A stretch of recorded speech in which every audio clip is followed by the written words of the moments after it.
আজকে আমাদের যুবক সমাজ পাগল, বুঝে না, বুদ্ধি কম, সারাদিন ক্রিকেটার জুয়ার পিছনে সময় দেয়। তাকিয়ে দেখো হে যুবক, আমেরিকা ইসরায়েলের দিকে। আমেরিকা ইসরায়েল চীনের কোনো ক্রিকেট টিম নাই। তারা তোমাদের মতো পাগল নয়। তারা পড়াশোনা করে, অস্ত্র বানিয়ে, আবিষ্কার করে অপেক্ষায় আছে। তোমাকে খেলায় মত্ত রেখেছে, তোমাকে জুয়ায় মত্ত রেখেছে। একদিন তোমাকে কচু কাটা করে কাটবে, অপেক্ষায় আছে যুবক।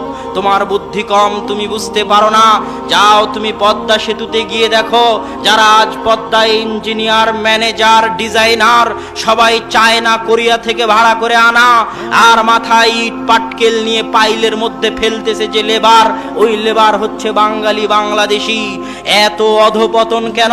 এইভাবে যদি মদ, গাঞ্জা, ফেন্সিডিল আর অবৈধ সম্পর্ক নিয়ে ব্যস্ত থাকো যুবক, তাহলে চিরদিন লেবারিগিরি করেই খেতে হবে।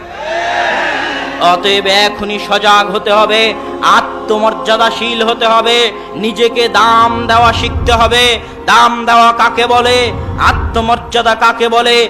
সমুদ্রে যখন একটা পানা চলে, খড়কুটো চলে, স্রোত যেই দিকে যায় ওই পানা খড়কুটো সেই দিকে যায়। ওই পানা খড়কুটোর কোনো দাম নেই, কোনো শক্তি নেই। কিন্তু যখন একটা নৌকা চলে, নৌকার শক্তি থাকে আলাদা, যেদিকে ইচ্ছা সেদিকে যেতে চায়, স্রোতের মোকাবেলা করে যেতে চায়। তার মানে তার দাম আছে, শক্তি আছে। যুবক, যখন তুমি কোনো খেলা দেখে খেলোয়াড়ের অনুসরণ করতে চাও, কোনো মুভি ছবি দেখে যেই নায়কের অনুসরণ করতে চাও, মা এবং বোনেরা যখন সিরিয়াল দেখে সেই সিরিয়ালের নায়িকার অনুসরণ করতে চায়, পাখির ড্রেসের অনুসরণ করতে চায়, তখন বুঝতে হবে তাদের মধ্যে আত্মমর্যাদা নেই। তারা নিজেদেরকে দাম দিতে জানে না।